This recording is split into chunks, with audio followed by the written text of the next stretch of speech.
Crônicas do Amanhecer, por Feijão Centro Espírita Allan Kardec de Balneário Gaivota, 29 de julho de 2020.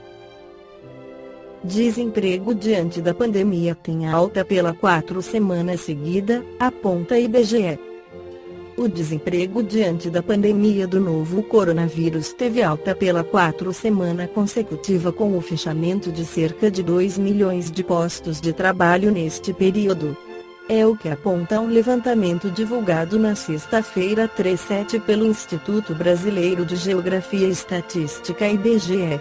De acordo com o levantamento, cerca de 11,9 milhões de brasileiros estavam desempregados na segunda semana de junho, o que representa um aumento de, aproximadamente, 700 mil trabalhadores a mais na fila por um emprego no país na comparação com a semana anterior.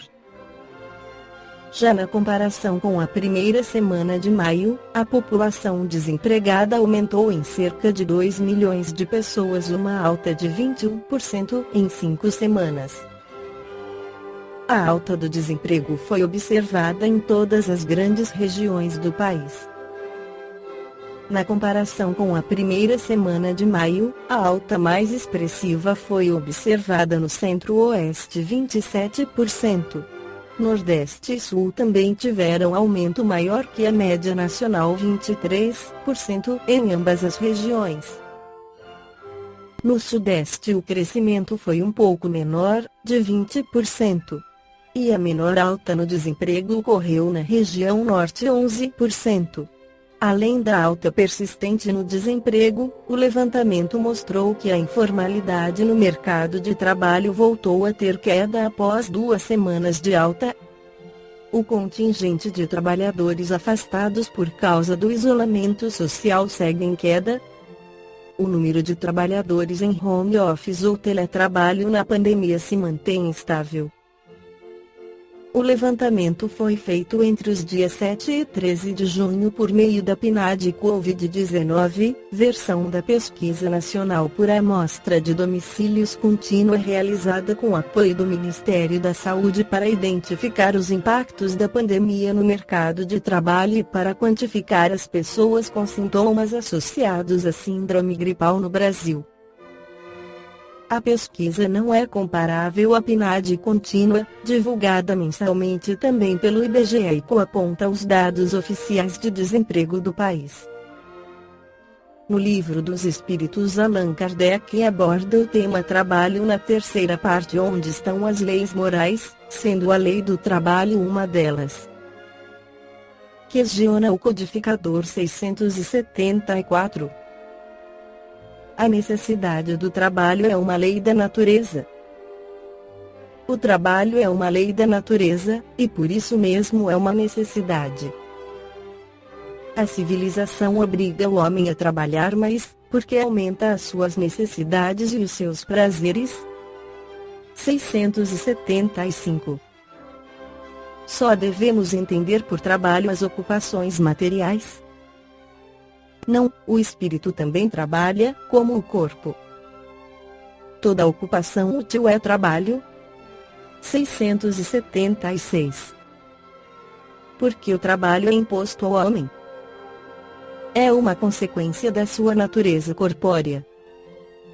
E uma expiação e ao mesmo tempo um meio de aperfeiçoar a sua inteligência.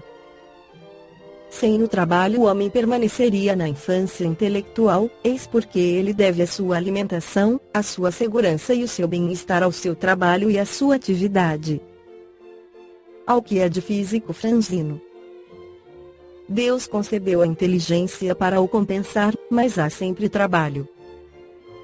Rodolfo Caligari, em seu livro As Leis Morais, esclarece que pelo fato de ser uma lei natural, o trabalho deve ser assegurado a todos os homens válidos que o solicitem para que, em contrapartida, lhes seja exigido que provejam as necessidades próprias e da família, sem precisarem pedir nem aceitar esmolas. O desemprego, e consequentemente a fome, a nudez, o desabrigo, a enfermidade, a prostituição, o crime, que constituem provas de que a sociedade se acha mal organizada, carecendo de reformas radicais que melhor atendam à justiça social. os que supõem seja o trabalho apenas um ganhão-pão, sem outra finalidade que não a de facultar os meios necessários à existência, laboram em erro. Se o fosse, então todos aqueles que possuíssem tais meios, em abundância, poderiam julgar-se desobrigados de trabalhar. Em verdade, porém, a lei de trabalho não isenta ninguém da obrigação de ser útil. Ao contrário, quando Deus nos favorece, de maneira que possamos alimentar-nos sem verter o suor do próprio rosto, evidentemente não é para que nos entreguemos ao hedonismo, mas para que movimentemos na prática do bem, os talentos que nos haja confiado. Isso constitui uma forma de trabalho que engrandece e enobrece nossa alma, tornando-a rica daqueles tesouros que a ferrugem e a traça não corroem, nem os ladrões podem roubar. Esta foi a crônica do amanhecer de 29 de julho de 2020. Por Feijão Centro Espírita Allan Kardec de Balneário Gaivota. Que a paz esteja com todos.